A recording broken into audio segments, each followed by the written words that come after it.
Welcome to Malcom Reed's How to Barbecue Right, a podcast where we talk about barbecue, share recipes, and discuss all things delicious. And now, here's your host, Malcom and Rachelle Reed. Hey, welcome back to the How to Barbecue Right Podcast. I'm your host, Malcom Reed, joined by my lovely and talented wife, Miss Southern Shell, who's ready to go today, right? Yep.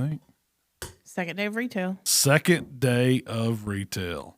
We had our first customers yesterday, and it was a slam day. The line was down the new sidewalk, wrapped around the building. What was it, like 6 people? Yeah, half of them are family. I'd say over half are family. No, we did a very, very soft opening yesterday. Yeah, I'm okay with that. Well, we've never had a point of sale system and Turns out I have a code and I can check people out. I learned that yesterday right before it was time to start checking people out. Well, we wanted to make sure we had everything, all the if we had any snags or problems that they were addressed quickly, and we only had 6 customers to deal with. So. What snags did we sold Outlaw Pit yesterday? Yeah, we sold an Outlaw. We sold a cast iron oyster cooker. I want to buy one of those. I get employee discount on that. Yeah, you do. I think I'm using all my discount for the jerky. We do have jerky. We should have brought some of that jerky in here to show, because it's good stuff. Yeah. Malcom's Killer Jerky. Malcom's Killer Jerky. There's turkey, there's bacon, and there's brisket. I'm not a fan of the turkey, but the bacon and the brisket jerky. What's your favorite one? Killer. I don't know. That get along little hoagie's pretty good. It's pretty much candy bacon. Yeah. In a pouch. How do you think they make bacon jerky? Dehydrated? Yeah, but it's bacon cooked down low and slow until it's done. So they take raw bacon and cook it low and slow? Yeah. Because it tastes just like regular bacon. It does. It doesn't taste like jerky bacon necessarily. If you think about bacon after it's been sitting out, or not out, or say in a plate or in a plastic bag after you cook it for breakfast and you eat it back for dinner that night, that's the texture it has. Yeah, exactly. But it's fully cooked. But then it's flavored up. That's what's so good about it. Yeah. And we had to put in a new sidewalk. We did. We got our sidewalk done. It's sodded. I was worried about how that was going to turn out, because there's a lot of electrical and all kinds of utilities out there in the way where we had to put this sidewalk. This guy's come in, and in 1 week, like we were thinking this, we were asking for can we at least have 6 weeks or 2 months? We needed some time to do this sidewalk. Well, they put that sidewalk in like 2 days before it rained. Why do we have to put in a sidewalk? Apparently there was an ordinance there's all kinds of ordinances in this town that me being a barbecue guy had no clue that there was ordinance of. Yeah. And so one of them mandated that a new business, going into a building that's been sitting there for a while without anybody in it, had to put in a sidewalk. So there's a lot of businesses without sidewalks, but we got a brand new one. But our sidewalk goes from nowhere to nowhere. that was our argument. Do we have to put this in? I think we put it in just for sidewalk sales. So we're going to line it with grills. And we've got a lot of ideas. We're going to do a .0K. Yeah, let me go out there and see how far distance that is. Have you walked it yet? I haven't walked on it either. We're going to call it the Pigtail Trail. Yeah, the Pigtail Trail. It's going to be children's sidewalk art contest. Yes. We can draw the best pigs. We're going to try to get our money out of this sidewalk from nowhere to nowhere. I still hadn't seen a bill for that sidewalk. So I haven't either. I don't know what it's going to cost us. It might take a long while to get it might beat us somewhere by the time we make those payments. Yeah, we recoup that money. But the retail is open, and it looks great. Of course, I didn't decorate nothing. I know nothing about that, but you got it looking fantastic out there. It's not complete. There's still some things I want to do, but it looks good. I'm happy with the way it's turning out. Jamie made an awesome bar checkout area for us. We got this cool sign. We had the tops. Yeah, we got wood tops for our bars. There's like 2 countertops in there, and there was an old building. It was called, I think it was Buddy's Antiques. Yeah. It's been something. I don't know how long that building in Ben Hernando is demolished now. I think they said, it was built like in the 1800s. It was that old? Yeah. Wow. So in the late 1800s. So they... No, just think I heard Mark say that. Well, a local woodworking guy, I guess, salvaged some of the lumber from it. And so we were looking for someone to make us some countertops. First, we were thinking stone or something like that, or metal. Stone. Yeah. And then somebody thought, I guess Mark or Jamie thought of contacting that guy. And he come in and he said, man, I've got some perfect wood. It's old reclaimed wood out of Buddy's, so it's part of Hernando. Yeah. So we're keeping a part of that going. And he made this, I think they were both 12 foot. Like one of them's like, I don't know, 24, 30 inches wide, and the other one's like a small counter on the back wall. You can see it in one of the pictures you posted on Facebook of the new shop, but it's this, I don't know, 1.5 inch wood top that just looks fantastic. It makes me, I want to shoot videos behind it. It's it's gorgeous. It's got a lot of character in it. Yeah. And it's part of Hernando. So keeping that going. I'm taking that top with me when we move out of this place. We have to build a bar for it. As much work as I've just done here, we're not moving anytime. Not this. Not have to move in, huh? You might have to set a bedroom up or something. Just for the night, man. But no, it's open, and I guess we're going to be open in one more hour this morning. We're going to open again today at, I guess, 10?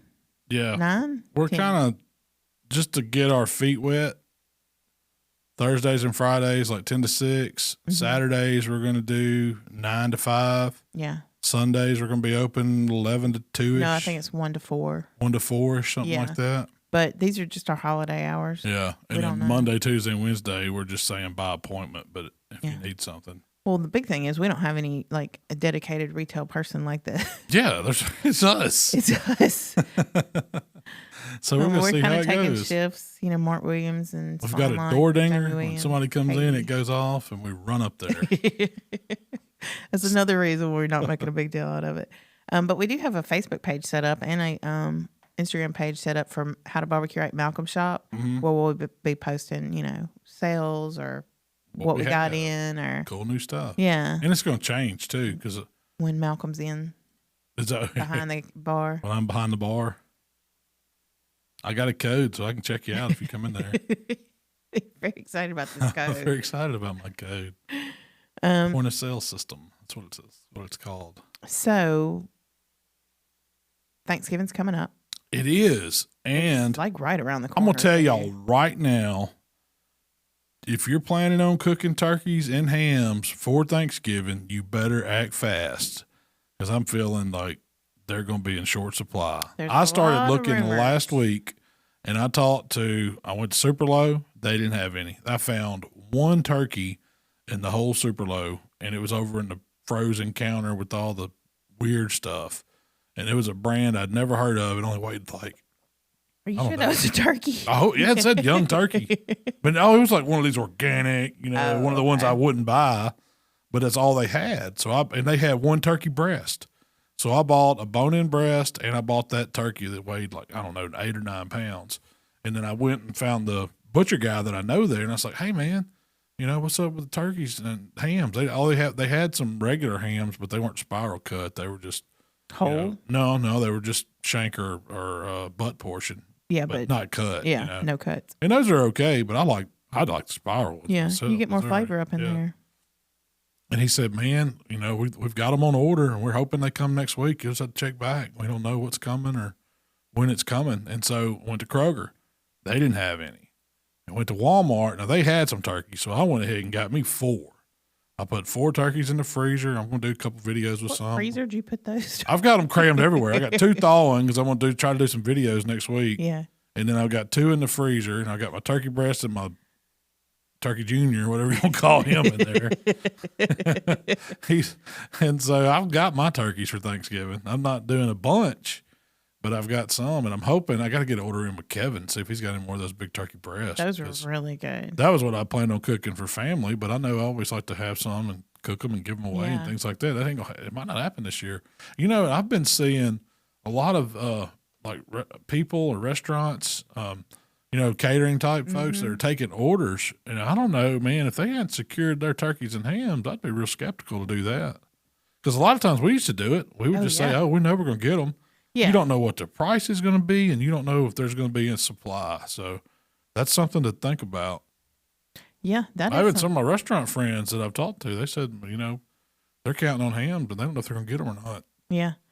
I imagine, especially this year, restaurants are counting on that income. I think it's that turkey. Kind of ploy. They're trying to keep us from getting together for Thanksgiving. Oh my gosh. We're not going to get into that. Malcolm has a conspiracy theory for everything these days.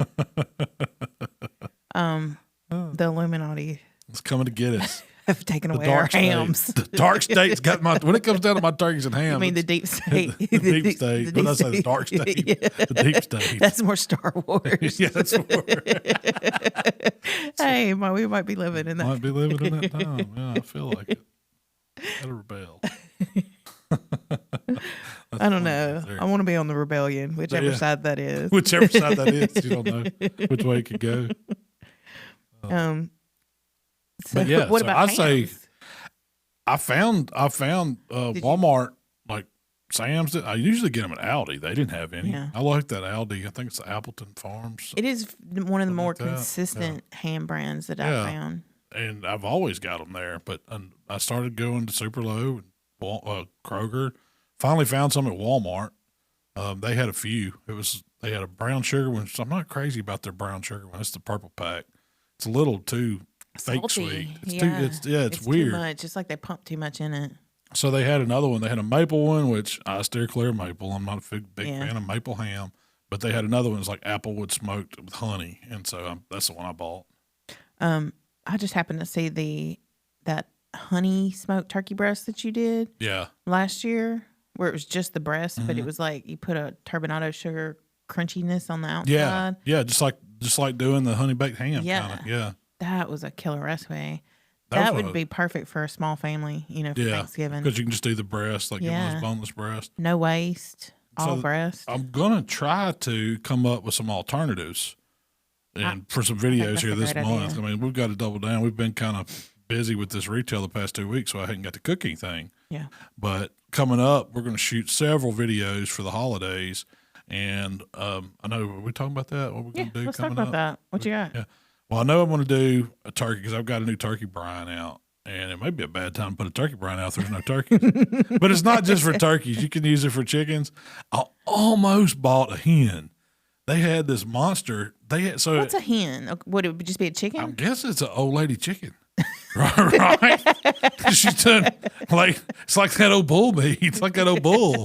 That chicken's done laid all the eggs she's gonna lay. So they decided they're gonna take her to the processor. But they give her a fancy name like hen. Yeah, like hen. Yeah, that's mother hen. Didn't you heard of a mother hen? Yeah. So they had this hen in this package, and I dug in this thing. Man, there was buckets of chitlins. There was turkey necks, wings. You know how Super Low's got it all. Yeah. You know, they got it all. And so I was off in that cooler, double elbow deep, and found that one turkey that was like froze at the bottom. And I got it out.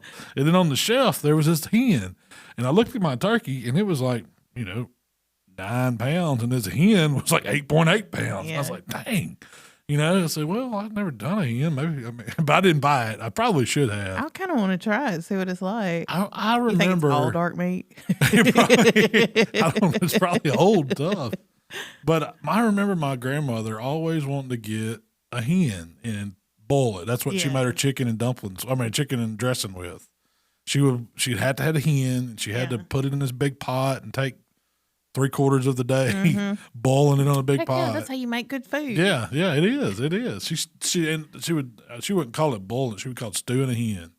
She stewed a hen. Gotta stew my hen. So she'd use that broth and strain it and make her cornbread and all that good stuff that goes with it and pick that hen. But it would have neck and back and all of it. She didn't waste none of it. I mean, the livers got used for the giblet gravy and stuff. And so I wasn't a huge fan of that. Just the mental image of it. Yeah. It's like, grandma's chicken dumplings. You might find a foot in there. My great grandmother, you could the wing tips is always in there. You didn't know what you were going to get, but all of it was going to be in there. Yeah. But that was the only time I remember somebody cooking a hen. I mean, what are the chickens that we buy or that you buy? Are they just called roaster chickens? Or I guess it has something to do with I need a chicken expert to weigh in on that. Yeah. It's fryer chickens. That's what they're called, fryer chickens, because they're always about 4 or 5 pounds. Yeah. But a hen is like a double fryer chicken. It's old. Yeah. Big, beautiful chicken. It's the BBC. Hey, when you can't find a turkey, I'd You might smoke a hen. I smoked hen. So I probably didn't do that. Smoked hen. I wonder if I type in smoked hen on YouTube, what comes up? I don't know. Might get into some dangerous territory. I doubt it on YouTube, but well, I don't know. But so I didn't get the hen. I got my turkey. So what else are you thinking? Are you doing any hams this year? I may, if I can go back and get one now that we talked about it. But I want to do. We're definitely doing turkeys. A pork loin is really, really good for holiday. Yes. So you can do. I mean, you can buy a bone-in one. You can turn it into a crown roast. You can do the boneless one. It's really, really great with sauces or gravies or whatever you're serving. You know, you can herb it up. They really brine well. So that's what I was going to do. I was going to use my brine on pork to show how kind of it's not just for turkey. You can use it for any poultry. You could use it for pork.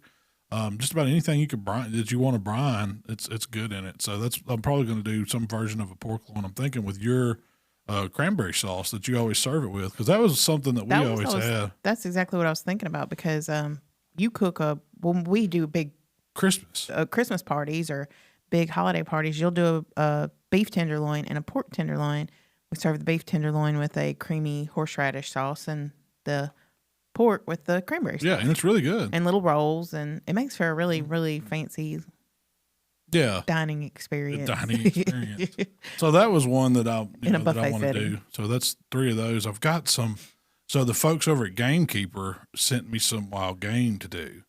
And since hunting season's coming up, we'll talk about me going hunting here in a little bit, but hunting season's coming up. It's a good time to put out some wild game. So I've got some bone-in elk steaks.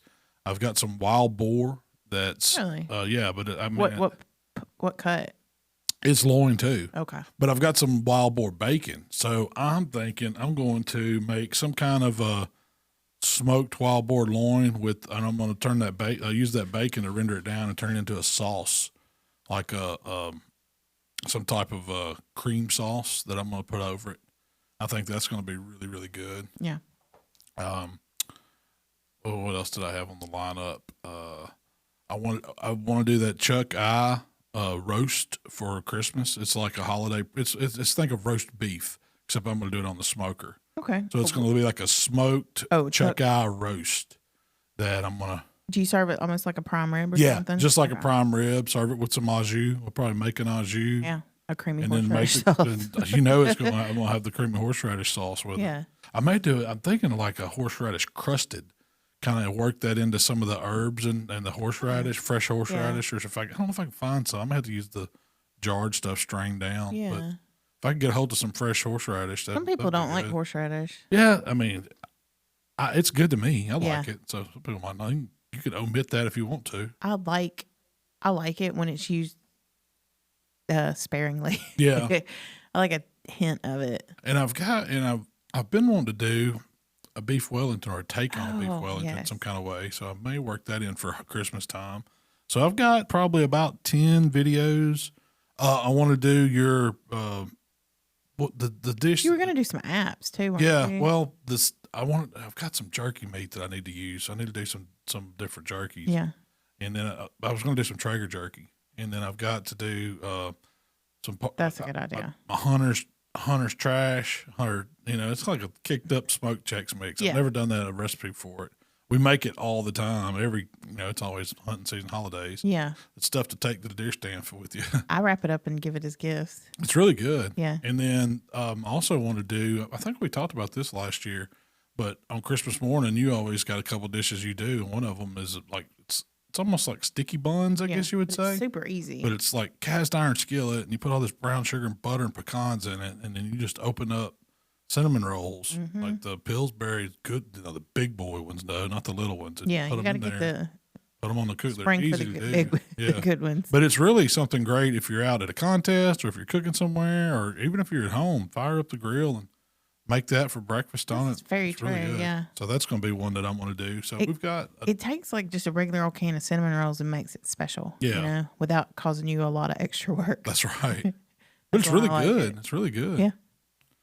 So that's the ideas I have coming up. I haven't worked out all the recipes. I got to do some testing and all that stuff on them. But that's kind of what's on my task. So from here on out, it's holiday hard. Yeah. Holiday hard. We've got 2 months. We are about through with this messed up of a year. Yeah, it's been I'm ready to crazy. get it behind us. Yeah. Get into 21. 21 is going to be a good year. You feel it? I feel it. So I have some questions left over from last week because we did a bunch of Q&A last week. Yeah. So I'm going to pick it back up because I've got just... You said you had 300. I don't know how many. How many shows? How many? I said it was 11 pages when I We can printed keep it this off. podcast series running until we get through all of them so we can turn it into just the Q&A podcast. Well, next week I thought we'd have Mark Williams back on and talk about some more product reviews y'all are doing. We've got some ideas on some of that Yep, stuff. He's yep, trying to convince me on the sous vide stuff, so we're going to see how that goes. So are y'all going to do a video on like, can Malcolm tell it's sous vide? So that was the idea. Yeah. I think that's a good idea. I do too. I like it. I I want think to I see can tell. I don't think there's any way you could fool me. Like, So is the thing he's going to just sous vide it or he's going to sous vide it and grill it? Yeah, and I'm not going to watch. Okay. And then he's going to put it in. He's going to serve you. Have it, and I'm going to test it on camera and see if I can tell the difference. Yeah. Or is one better than the other? Yeah. So it's kind of two things. No, that's a good test. I guarantee you. I think I can pick it out of restaurants when I go. Like, I've told waiters before, y'all sous vide this, didn't you? Yeah. You know, it's like you can tell, but Mark's convinced that boiling meat's the way to go. Low boil. It's not even really boiling because you're just bathing meat. Warm bath. Ain't that, I mean, that's what it is, right? It's a warm bath. You're bringing it up slowly in water. Yeah, bringing it slowly. It's like we bring it up in smoke. Water's your medium. That's right. Yeah. Water's your medium. Okay. So what's the question we're going to start with today? Okay. Carlos asks, I have decent pulled pork, but how can you take it to the next level? I don't know. AP and vinegar sauce, and it will take your pork. I guarantee it. So, I mean, pulled pork's easy. You can put just about any rub on it. You cook it to, it gets really good color on it. Does the rub you put on first matter a whole bunch? Yes and no. If you want to use some killer hogs. No, I mean, really, to me, if I'm serving it, it's on the back end. Yeah. I mean, yeah, it looks beautiful and you get some taste on the bark, but you're not getting much way down in it. So, and if I'm serving it, I always doctor it on the back end. We call it doctoring, and you're the master at it. I mean, you get you some AP and some vinegar sauce, and you'll turn plain old pulled pork into something you can't quit eating. You know what? That's the exact answer to this question is how do you take it to the next level? Pull it, doctor it, then serve it. Then serve it, yeah. And that's true. It's really true. Yeah. I mean, as long as you're cooking it to 200-ish, right at to where the bone's going to jump out, and it's going to fall apart easy. You pick out all the fat and any fat or any like gristle that did not render, and there's not going to be much if you took it to 200, but there's usually a small You got a little handful. cartilage, you got a bone, you got, a couple pockets. Just separate it, and I don't like to pull it fine. I just like to kind of pull it in big chunks, finger size pieces, depending on the size of your fingers. But then when you get it worked, we sprinkle it with an AP type seasoning. Now, you don't have to use Killer Hogs AP. Yeah, lately we've been using hot because it's got the barbecue and the salt element and a little heat. But then I also drizzle in. I do like drizzling in a vinegar sauce or a thinner, more vinegar based sauce than just a traditional barbecue. Because a traditional barbecue sauce it'll get it kind of, I don't know, over processed or too soupy kind of. You know what I mean? It also depends on how much you put in there. Yeah, you can't put a cup. No, we're talking like 2 tablespoons. Yeah, or 3, 2 or 3. Yeah, that's what I would say. Start with. And you could do 1 tablespoon or 1 squirt of regular, 1 squirt of vinegar. Yeah, but it'll turn it. Like you'll notice the vinegar just kind of to me disappears in it. Yeah, and it soaks it up. It a little. Yeah, a little bit of color in it, but it soaks it up and it puts some moisture in it. If you go to putting barbecue sauce on it, it starts looking something overly done to me. But that'll kick your pork up. Now I have toyed around with saving some of the au jus that cooks out of the pork butt, but it gets fatty and greasy when it gets cold. So to me, pork au jus is not the same as beef au jus. Yeah, every time I've that fatty, greasy flavor. Yeah, it's almost hurt. Yeah, the meat flavor then enhanced it sometimes to me. I guess it depends on, I don't know, how I got smoked or the smoker. I don't know. And keep it warm. So the way I found, the way to keep the most moisture in it is not just throw it in a pan and put foil over it. It dries out. There's too much air in there. If you'll get it in a Ziploc bag or some type of bag where you can close it and squeeze all the air out and serve it from that. Dump out what you need and leave the remainder in the bag. It stays fresher so much longer. Yeah. And just putting it in a dry cooler. If you get enough meat in a dry cooler, it's going to keep it warm. Yep. If you're serving it, pull it, put it in a bag, put it in a cooler, let it stay good and warm in there until you're serving it. Now, it won't stay as warm as like a whole butt for as long, but. And even at home, we've served it to keep it warm, just in a crock pot on warm. I mean, yeah. Last time I served pulled pork, it was something we had left over from the Palmer home. Yeah. You just put it in the crock pot and warmed it up. Just put the whole Ziploc, or it wasn't a Ziploc bag, it was a vacuum seal bag. Put the whole thing in the crock pot, shut the lid, and put it on low for a couple hours. And then you just cut a slit in the bag and you eat right from the bag, and it keeps your crock pot clean. You don't have to dump it out. I did dump it out. Did you dump it out? Yeah. You can. They even make those liner bags you can put in them. Yeah. But that's for like eating at home. You're not going to serve a catering gig like that. I mean, you're going to use chafing pans and all that. But even when we do that, I try to keep it as much, in holding, and then only serve about what's going to get ate real quick. Because the longer it sits there exposed to air, people open the lid or whatever, the drier it's going drier, to get. yeah. And a lot of times the bigger pieces you can keep it in too for serving. It's better. So you could always pull, like chop a little bit off a butt or whatever you need, pull it off, work it right there on the board, season it with a little bit of AP or rub, and then hit it with a lime sauce, toss it around, then serve it. Yeah. That would be the ultimate way, where it's fresh and it's just like it come off the pit. And that is the best way to eat it. Yeah, it really is. And I don't mind, I know that's kind of like sacrilege to serve it in a crock pot, but I don't mind serving it in a crock pot because it does seem to keep, because it's the lid and it's kind of almost airtight in there. Yeah. It kind of helps keep it moist if you turn the heat down. As long as you don't dump a bottle of sauce on it and turn it up on high and it turns into, I don't know, barbecue soup or something. That's how I grew up eating. That's how. Let's put it in there and put 2 bottles of Cattleman's barbecue sauce or something. Or Bullseye. Like that. Yeah, Bullseye. Whichever one. That was one that was on sale always. 97 cents a bottle, Bullseye barbecue sauce. Smoky Bullseye. They had the smoky one. And now that I taste it, it's so like. Oh, look, it's so fake artificial. Yeah. Okay. Daniel Scott wants to know, I'm sure you've answered this before, but how'd you get started in barbecue? Well, how'd you get started interested in the art of barbecue? Going to a local barbecue contest called Springfest in South Haven and hanging out with my buddies. Their dad had a team, and that's how we kind of got our start in it. Yeah. It was interesting enough to where Waylon and I decided that we wanted to put, I think we put $75 each and bought a grill from, it was called Cecil's grocery store at the time, but that how grocery stores would in the summer. Well, we're talking like y'all were 17, 18, 19. Yeah. That's first grill I ever remember buying. Yeah. Was offset, cheap, thin metal, sold at the grocery store. And it was hard to cook on. Like, it would take us 10 hours to cook ribs, and we didn't know what the heck we were doing. Yeah. Feeding it, charcoal and sticks the whole time. Just didn't know to raise the rack to get airflow. Had old thick smoke, rolling out. Had us a 5-gallon bucket of water soaking, probably some straight hickory logs we got from somewhere. Feeding it coal, and that's how we learned to cook. I remember right in front of my mom and dad's house in Greenbrook in South Haven, we would set that grill like on the walkway, like right off the walkway, so we could walk out the front door and have our grill there, and we'd start smoking on a Saturday, and it might be done by 9:00 that night after we started that morning. And then from there, I think we graduated to some bathtubs. Like, there was 2 old bathtubs a buddy had, and they were kind of welded together or hinged together where they'd fit. And the drain was on one end, on the bottom one, and on the opposite end on the top. So it kind of make it airflow through it. And we cooked on those for a long time. I never saw those. Do you have any pictures of those?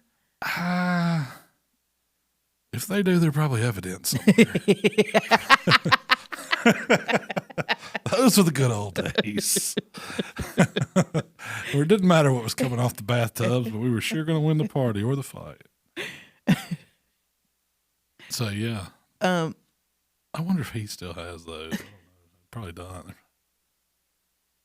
There used to be another team that cooked on them, and you were coming around right when they were starting to get banned from everything. What was Pimped Out Porkers. And those guys cooked on 4 bathtubs. Like we had the same style cookers they did. They were like bathtubs, and they had little wheels where you could pick them up, kind of move them around like a 2-wheeler. And yeah, those guys partied and fought too. I think they got banned from barbecue. They did from I know from Springfield and probably Hernando. See, back in the day, one thing good old days. I'd like to say, barbecue was not near as big as it is now. But if you were in this area, you were cooking right beside like the guy that won Memphis in May last year. Yeah, you know, yeah. Like some of the big names from barbecue were cooking in this area. You know, so the biggest, yeah. I mean, there's more world champions right around here than anywhere. So you really didn't have a chance if you were going to get into it. You had to get good at it. Yeah, or you're going to be, you know. But you had a lot of good inspiration too. Yeah, definitely. You had these guys that were very reachable, and they would answer questions for you a lot of times, like John Wheeler, Mark Lambert, you know. Berm. Yeah. Chris Birmingham, all the Red Hot Smoker guys, Mark West. I mean, that's how a lot of us got our, cut our teeth coming up. Mm-hmm. There's a lot of offshoots of those teams that have all, been champions. Yeah. And, very successful today. Yeah. And then the KCBS got big, and we kind of got into that just because it was a different challenge, and I liked it. And, we didn't have to do the whole sit down with judges, and you didn't have to cook as much meat so 2 people could handle it. And we didn't. Our team had fizzled. I mean, not fizzled out, but the numbers had dropped off because we growed up. We wasn't just about partying anymore. It was. We were all starting to settle down and have families and. Yeah. We were growing up. Yeah, mortgages. Yeah, got a good mortgage. Sweet tea and sweet tea take the place of pills and 90 proof. Yep. So Calvin wants to know how you keep everything so clean out when you're doing that. They always look spotless and extremely clean. What technique do you use? And specifically, he wants to know how you keep a pellet grill and a gas grill because grease residue is tough. That's what he said. If you got time to lean, you got time to clean. That was instilled on me from back in the Sonic days. I always had a rag, and they really drilled it to you in Cracker Barrel too. Though, man, if they caught you just standing around the Cracker Barrel, they'd take you back and give you 10 lashes. You don't know where that department is there. No, I mean that comes from working in kitchens, I guess, but it's not always clean either. But we always try. I mean.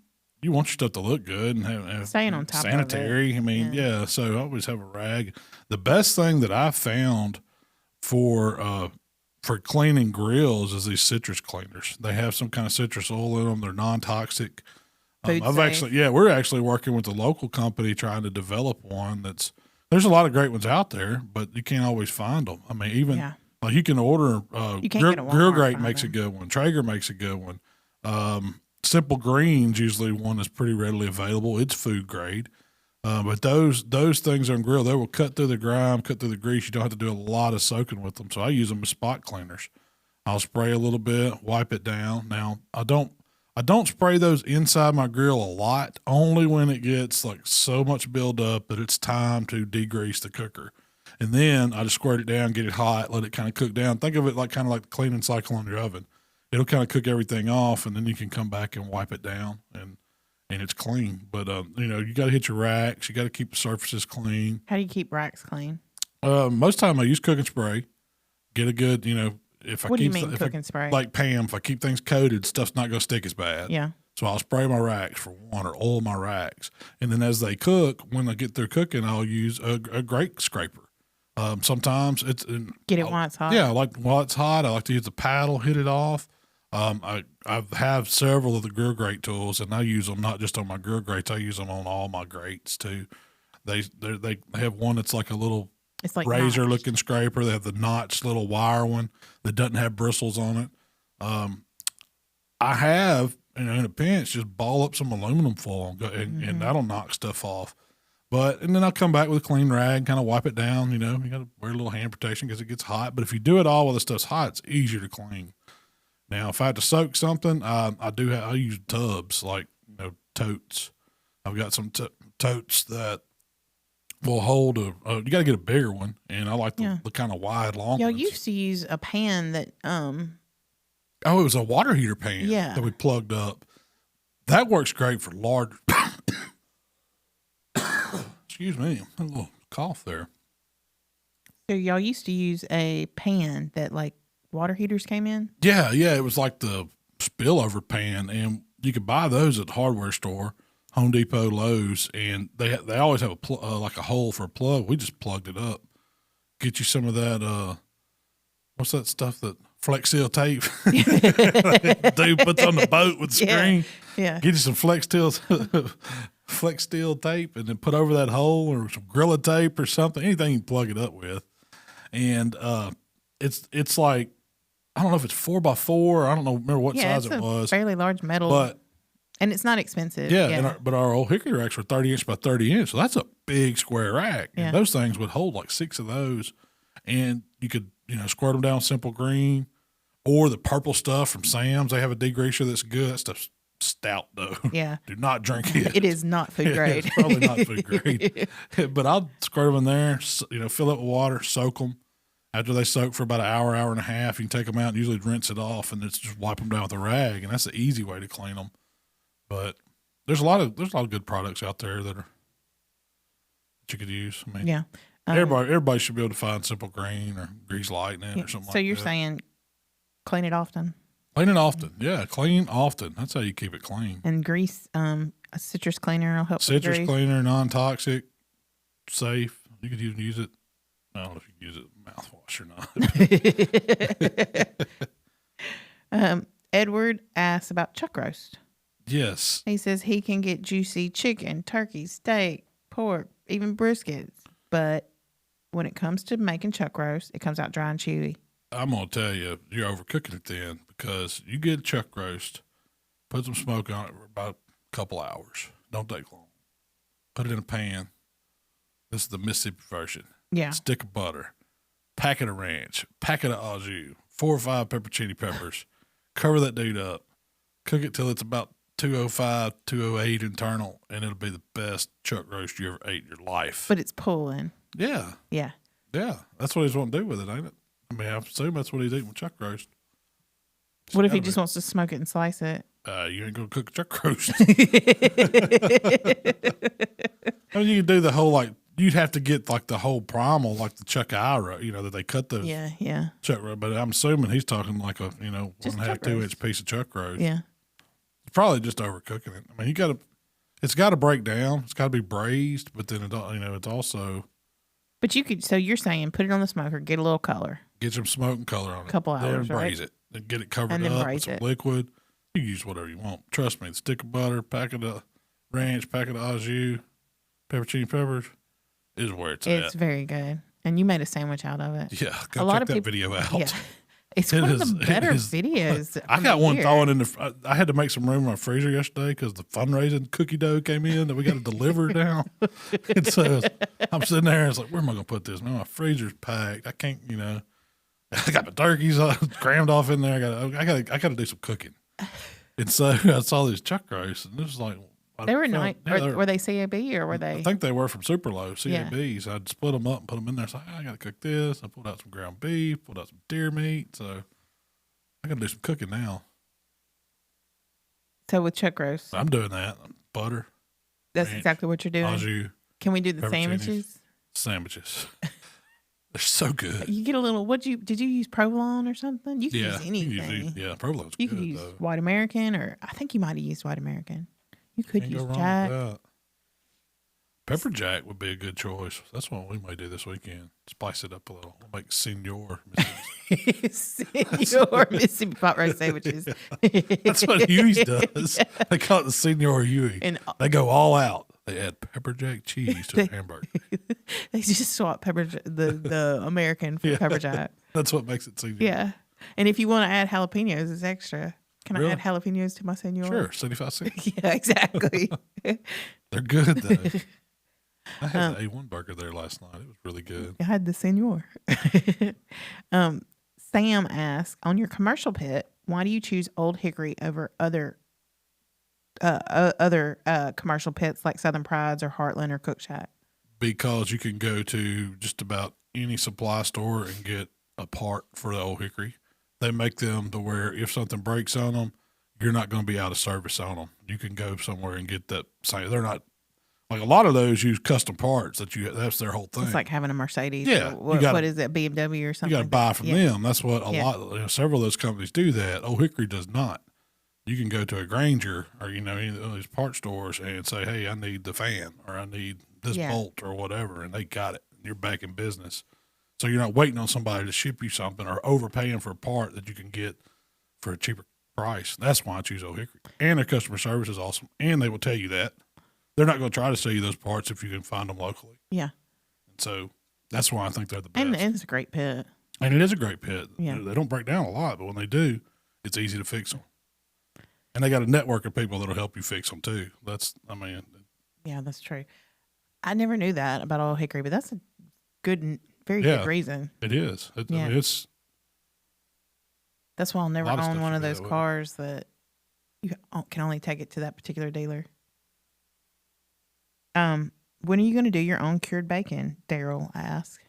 I do have pork belly in the freezer. I need to do something. I've done it before, and it was a long time ago. It's good. I will say it's good. It takes 7 days, then you got to smoke it, and it's so easy to go buy some delicious Wright's brand bacon from the grocery store. Yeah, that is awesome. I don't know if I can make it as good as Wright's. I can make it pretty good, but is it as good as Wright's? And they already got it sliced. And really, I don't have a good slicer, so that's where my fall short. If I had me a good slicer, I can smoke it, but. And when you take into consideration the cost of the pork belly, the cure, the process. I can go buy that. Let Mr. Wright do it. Do it right. Do it right. If you've never had Wright's brand bacon, man. This one is more for shell, but what if mayo got discontinued and you had to pick another favorite condiment? She knows how to make mayo. There's no discontinuing that. You mean if chickens quit laying eggs and we ain't got no oil?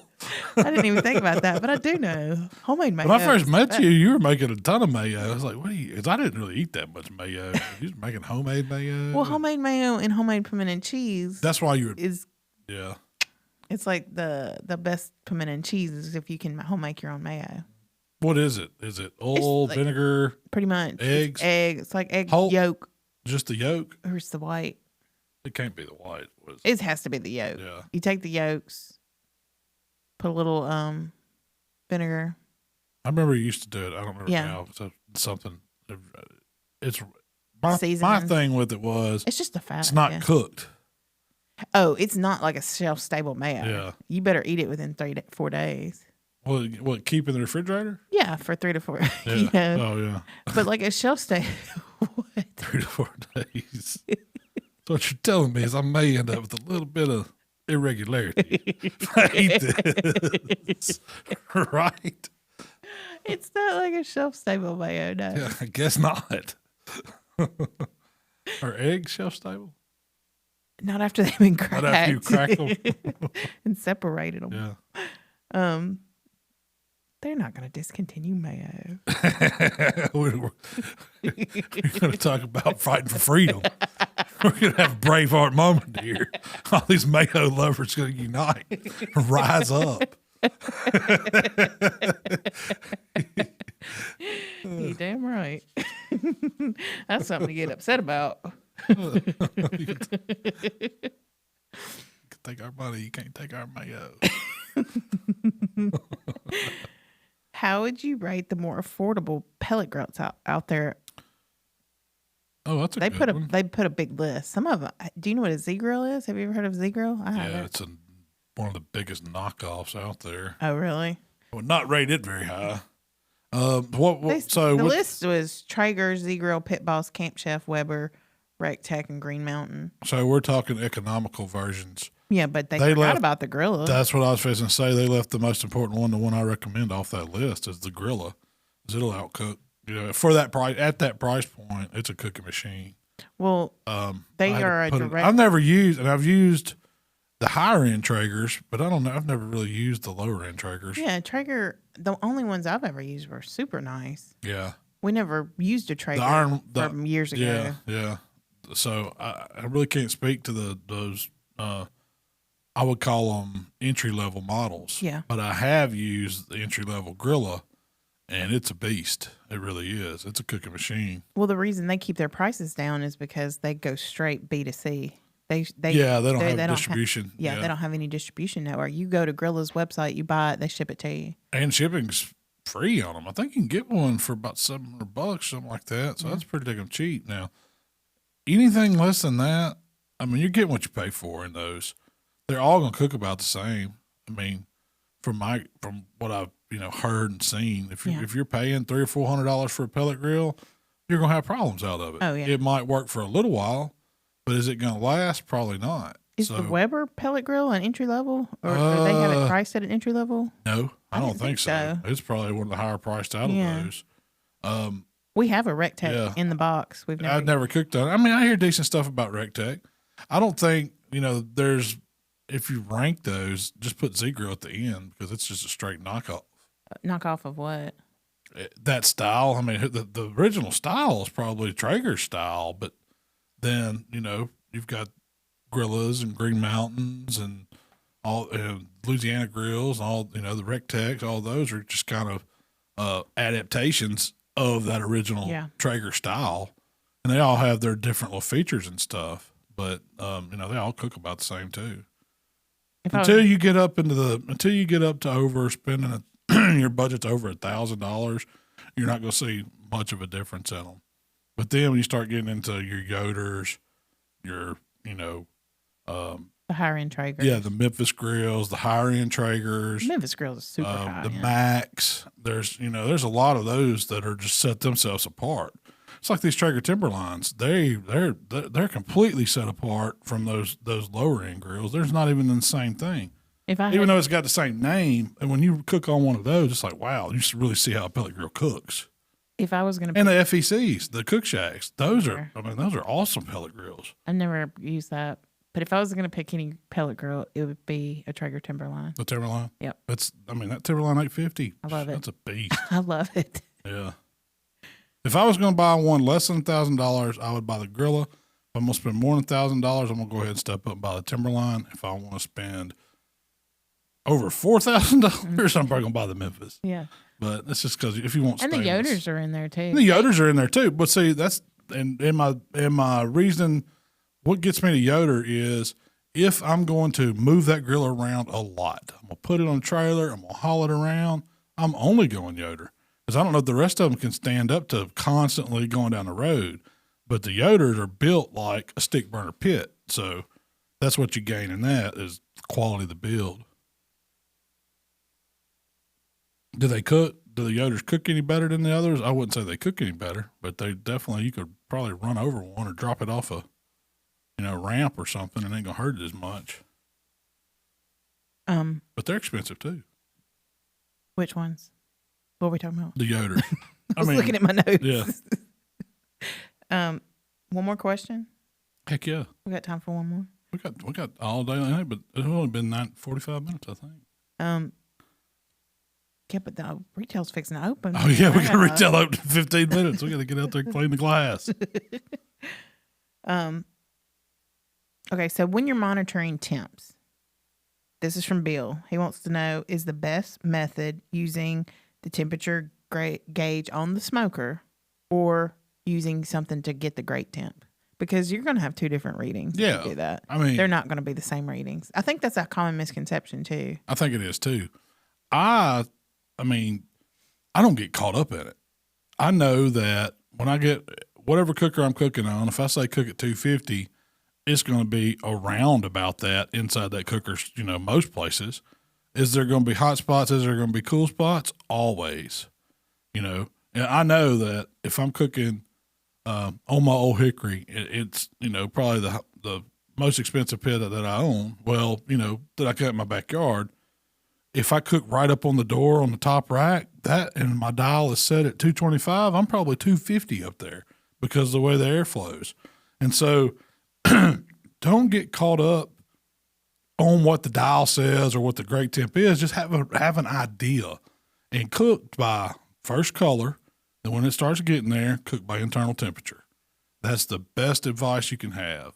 But If you don't, If you're one of those people that's got to have a dial, best thing is take that dial out, learn how to run your fire, see how long, work your times out, and go off that. but there's a big difference between cooking at 200 and 600.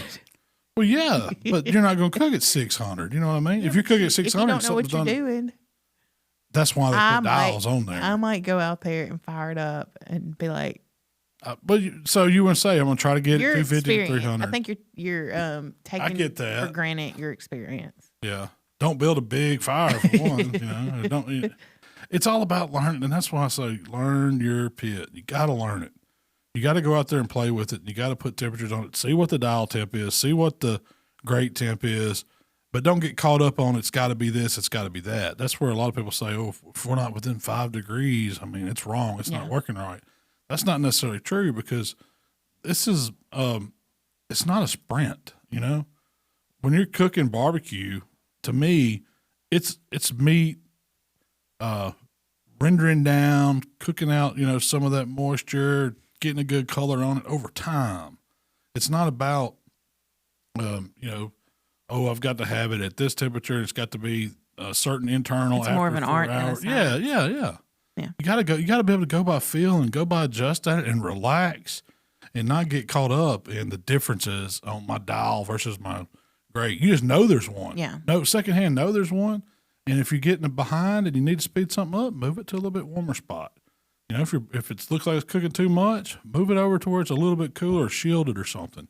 And just start learning to cook by feel and how it's turning out. That's the best way. So use the temperatures like your pit temp more as a guide or recommendation. Than the fact. Than staunch law. Yeah, it's not an oven. Got to be that. People, I see that all the time with pellet grills. People get so caught up on a pellet grill. Oh, I've got it set at 250 and it's going to 275 and it's going all the way down as far as low as 235. The worst thing they could have done with pellet grills is to put that digital dial on there where you could see them. They have to put a dial. Yeah, but it used to be smoke or grill or something like that, as a dial. And so you didn't know what the temps really were and food turned out great. But now people can watch it. And so the way a pellet grill really works, if you don't know this, they're supposed to swing a little because that's how the thermostat tells it to put more pellets in there. It'll drop them. And so, it drops pellets, tells it to stop. It burns those. The temps rise. As it falls back below a threshold, it drops more. And so you're getting flavor out of that swing. So when you start buying these pits that have better controllers or, they've got all this technology built into them to stop that swing for people watching the numbers, they're taking the flavor out of it. So you really need that up and down to get authentic barbecue flavor. If you don't, you're cooking in an oven. You could argue that even your oven, I guarantee you, pits have the swing. Yeah, they do. Just don't realize it. Oh yeah, my Jambo or these outlaw pits we're cooking on. Yeah, they're not the same from one end to the other. I mean, always, Yeah, but you put on a stick, it burns hot. Yeah, it burns it hot, and then it drops down low. Put on another one. And you are keeping pretty much a steady, if you were just to track the average. Yeah, the average. Temp. Yeah, that's right. Yeah. I mean, and that's why they all work. Now, even your home oven, it's different on different racks. Oh, yeah, definitely. So, I mean, from baking pies or whatever. Yeah. Stuff cooks faster towards the bottom where the heating element is. And I know where I can move stuff. And so they added convection, which is supposed to blend out the air and make it different even. But all that ends up doing is making stuff cook faster. Yeah. I mean, it really does because you got the air moving then. And some grills like my Old Hickory's got convection. It moves a ton of air. Yeah. But it's still different from rack to rack too, but it's still moving a lot of air. So I think it just goes down to figure out what pit you're cooking on and then learn how to cook on it. Yeah, cook on it and cook on it. Throw some chickens on there. Yeah, if you want to cook low and slow, cook some stuff low and slow, then raise the fire up, cook some stuff hot and fast, play with it, spend some time with it, and I promise you'll get better and you'll have better results. Yeah, and you'll enjoy it more. And don't get caught up in the numbers. Leave those to the mathematician, scientist. So we're selling Traeger grills in the new retail spot, and the Traeger assembly instructions is like step 1, do this, step 3, do this, step 4, do this, and then like step 5 is like drink a beer. Yeah. I like that. So basically, by the time you get your grill put together, you've had a 6-pack. Yeah. I like that, too. Yeah, I thought that was cute. That's what we had Mikey back there putting something together, and he's like, man, I'm going to be too drunk to finish this. If I drink all these beers, it tells me he had like 6 grills to put together. I was like, no, that's just a suggestion. Maybe they meant root beer. And Mark had a good idea because they put a Traeger screwdriver in every box, and it's a pretty decent screwdriver. He was like, we can just keep using the same screwdriver and sell the other ones for like $1 a piece up front. It's like, yeah. It's an accessory. Yeah. Somebody can get it and use it. Is it key to just those? No, it's like a billet fed. Oh, okay. Or plus, yeah. That's right? You right? Look at you tooling. So, what do you have coming up, Malc? I know 2 things you have coming up. Youth season. I'm taking Michael hunting. Hopefully in the morning. It opens tomorrow, but he's got a football game, and we got to open the store at 9. I still may go hunting. You might could go hunting in the afternoon after his game. That'd be too late then. Oh, okay. Got to be out there before that. His game's not till like 1. Yeah, I think it's 2 actually. Yeah, it's too late. But maybe we'll go Sunday. That's what I got coming up. Then next week, I've got to get the hog pit ready to go because we're cooking hog over at Mahalia. What are you cooking this hog on? On Big Betty. Yeah. That old Betty. Old Betty. Is she cleaned up, ready to go? Probably not. She's been sitting there, been neglected. She's got new wheels on her, but she ain't had a fire in her in a while. We're gonna bring her some hog down inside it and get her going good. I miss cooking on that pit. That's a good pit. It's built well. Yeah, it's a water cooker, isn't it? Yeah, it's kind of a clone off of a backwoods whole hog, but the original, the whole hog, not the competition hog that people are used to seeing. It's the big tall one. But it was a homemade pit. Yeah, that was Chris Birmingham design because it used to be his pit and trailer. We got it from him years ago. He gave us a lesson on hog cooking and sold us that trailer, and off we went. We hauled it around pretty good. Didn't Jack Woods build that trailer? No. Build the pit? He didn't? No. I think the neighborhood built that, whatever they call him. Okay. Some dude lived over the fence from him. So. They have these names for people. That was neighborhood. He built that one. Don't ask me. I guess he lived in the neighborhood. So hunting and hog cooking. Hunting and hog cooking, and I can't wait because that's my favorite time of the year, really. I know it's been cool. It's actually, yeah, but it warmed back up. Like it got almost back to 80 yesterday, and I looked this weekend and said, that's one thing I really want to go hunting and take Michael hunting, but it's going to be like 78 degrees. Oh, really? So that means mosquitoes. Maybe but wasp, they ain't officially died out and went dormant. And so where we hunt, there's a lot of wasps. It's going to be fun though. It'll take me some spray and get after it. Hopefully put Michael on the deer. Yeah, hopefully. Then I'll have some vitamin recipes. I got some in the freezer. I really do. I've got so many recipes I need to do this winter. So it's going to affect my hunting time. I'm afraid. But get up on the mic. I'm trying. I'm talking low, I guess. These are just my thoughts rambling through my head. I'm not trying to spit them out. But well, that's when it's time to wrap it up. That's when it's time to wrap it up. Yeah, I gotta open this door. Let me get out there, get my sign, go get my twirling gear on, so I can go out there and drum some business up for us. We got to get a pig suit. I know. I love that idea. Yeah, they were talking about it yesterday. Getting Michael to dress up in a little pig suit, putting him out there with his, like the sign guys. They twirl them. And it's the big arrow or whatever. We're gonna make one out of a slab of ribs, and he just twirls. He twirls a slab of ribs.